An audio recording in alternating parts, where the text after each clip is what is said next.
एक समय की बात है। एक गांव में सफेद साड़ी वाली चुड़ैल का आतंक था। चुड़ैल रात भर गांव में घूमती और गांव का जो भी आदमी उसे दिखाई देता उसे वो घायल कर देती। अरे कोई तो बचाओ, मर गया रे। एक रात हरिया अपने खेत से अपने घर लौट रहा था कि तभी अचानक उसके सामने चुड़ैल आ जाती है। अरे बाप रे, ये चुड़ैल कहाँ से आ गई? आज तो मैं गया काम से।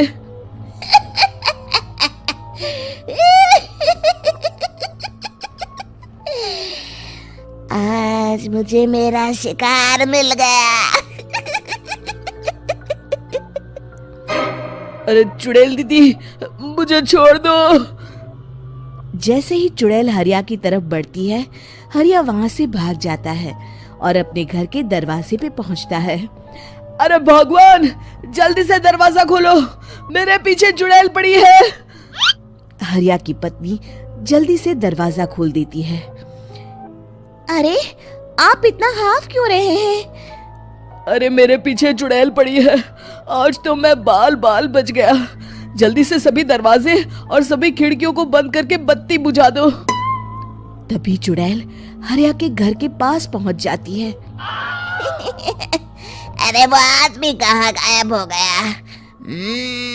मैं भी देखती हूँ आखिर कब तक बचेगा। मैं अपने शिकार को इतनी आसानी से नहीं छोड़ती। इतना कहकर चुड़ैल वहाँ से चली जाती है। वहीं दूसरी तरफ हरिया और उसकी पत्नी दोनों अपने घर की खिड़की से ये सब देख रहे होते हैं। अरे बाप रे, ये तो बड़ी डरावनी चुड़ैल थी। अगले दिन ये बात आग की तरह पूरे गांव में फैल जाती है और धीरे धीरे लोग चुड़ैल के डर के मारे शाम होते ही अपने घरों से बाहर निकलना बंद कर देते हैं। कुछ दिनों के बाद भाई, मैंने तो इस चुड़ैल के डर के मारे रात को अपने खेतों को पानी देना बंद कर दिया है। कहीं मेरी फसल सूख गई तो मैं तो कहीं का नहीं रहूंगा। साहूकार का कर्जा कैसे चुकाऊंगा? अरे भाई, पूरे गांव वालों का यही हाल है।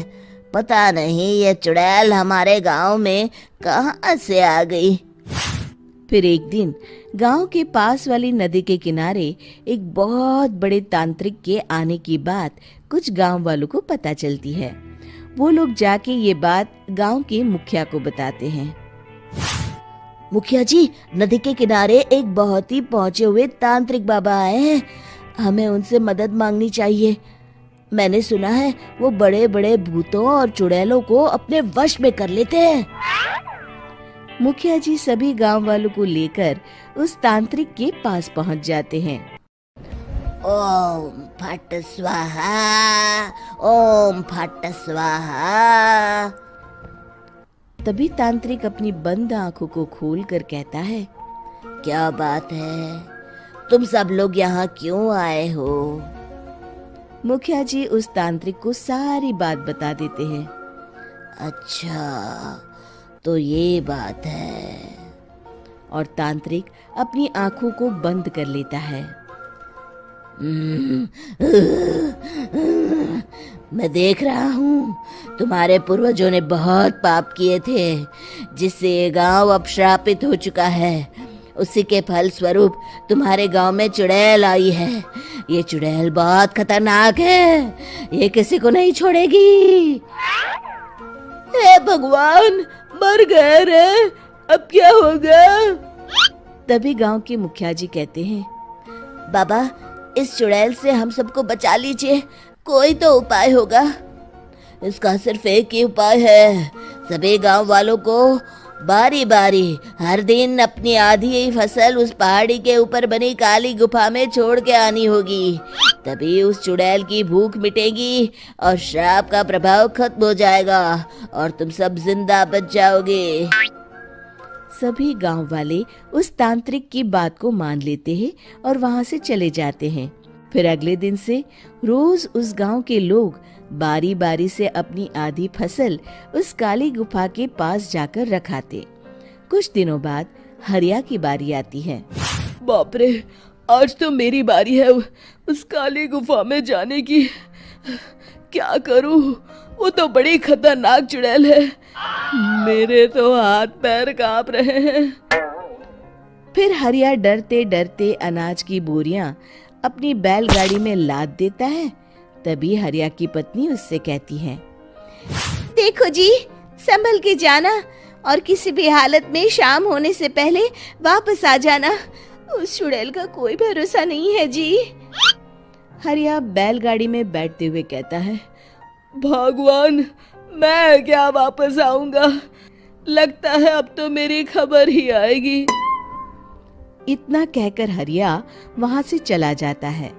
रास्ते में जंगल से गुजरते हुए हरिया की बैलगाड़ी का एक चक्का बड़े गड्ढे में फंस जाता है।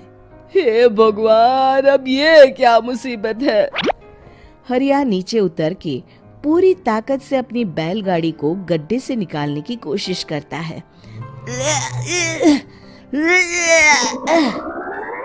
बहुत देर मेहनत करने के बाद हरिया की बैलगाड़ी उस गड्ढे से बाहर निकल जाती है। हे भगवान, अब तो शाम होने वाली है। आज तो मैं गया काम से। जैसे तैसे हरिया काली गुफा में पहुंच जाता है। अरे मर गया रे, यहाँ तो चारों तरफ डरावना माहौल है। मैंने यहाँ आने में बहुत देर कर दी, कहीं चुड़ैल नाराज ना हो जाए। हरिया अनाज की बोरियां वहां रख के जैसे ही जाने लगता है, तभी उसे किसी के आने की आवाज सुनाई देती है। हरिया एक कोने में छुपकर अंदर देखने लगता है। चुड़ैल वहां आती है और फिर अपने चेहरे से नकली चुड़ैल का मुखौटा निकाल देती है। हरिया ये देख के हक्का बक्का रह जाता है। तभी चुड़ैल कहती है, भैया यहाँ आना, आज तो बहुत अनाज आया है। इसे मिलाकर अब हमारे पास ढेर सारा अनाज जमा हो गया है। कल ही हम इसे शहर में बेच आएंगे और माला माल हो जाएंगे। तभी अंदर से नदी के किनारे वाला तांत्रिक बाहर आता है। अरे, ये तो तांत्रिक बाबा है। हाँ, अब तो हम दोनों की जिंदगी मजे में कटेगी। गांव वालों को बेवकूफ बनाना इतना भी मुश्किल नहीं था। लोग तो तुम्हें सच में असली चुड़ैल समझते हैं। हाँ, तुमने सही कहा। अब ये गांव वाले चुड़ैल के डर से जिंदगी भर इस काली गुफा में अनाज पहुंचाते रहेंगे। अच्छा, तो ये बात है। ये दोनों पूरे गांव वालों को बेवकूफ बना रहे हैं। अभी जाकर सबको बताता हूँ। हरिया उन दोनों की पूरी बातें सुन लेता है और जल्दी से वापस गांव में आता है। गांव वालों को पूरी बात बता देता है। इससे पहले वो दोनों हमारा अनाज लेकर शहर जाए, हमें उन दोनों को पकड़ना होगा। उधर दूसरी तरफ नकली तांत्रिक और नकली चुड़ैल बनी औरत एक बड़ी गाड़ी में सारा अनाज लाद के वहां से निकलने की तैयारी कर रहे होते हैं। जल्दी करो, इससे पहले हमें कोई देख ले। हमें यहाँ से निकलना होगा। और तभी वो दोनों देखते हैं कि सामने से सभी गांव वाले अपने अपने हाथों में मशाल लेके आ रहे हैं। दोनों बुरी तरह डर जाते हैं। रुक जाओ, तुम दोनों का भांडा फूट चुका है। अरे मर गए रे, ये गांव वाले कहाँ से आ गए? तुमने क्या सोचा इतनी आसानी से यहाँ से निकल जाओगे? ये अनाज हमने अपने खून पसीने से दिन रात खेतों में मेहनत करके उगाया है। दोनों मुखिया जी के पैरों में गिर जाते हैं। हमें माफ कर दीजिए, हम दोनों एक नंबर के कामचोर हैं। बिना मेहनत किए पैसे कमाना चाहते थे। हाँ, अब हम आगे से मेहनत मजदूरी करके पैसे कमाएंगे। हमें कुछ मत करना, हमें छोड़ दीजिए। इतना कह के दोनों गांव छोड़ के भाग जाते हैं और सभी गांव वाले फिर से खुशी खुशी रहने लगते हैं। शिक्षा, तभी तो कहते हैं कि किसी भी समस्या का समाधान केवल सूझबूझ से ही करना चाहिए और कभी हिम्मत नहीं हारनी चाहिए। दोस्तों, हमें उम्मीद है कि आपको हमारी ये कहानी पसंद आई होगी। कृपया हमारे चैनल को सब्सक्राइब करें और सभी अपडेट्स के लिए बेल आइकन जरूर दबाएं। और हाँ, वीडियो लाइक और शेयर करना मत भूलिएगा। Bye bye.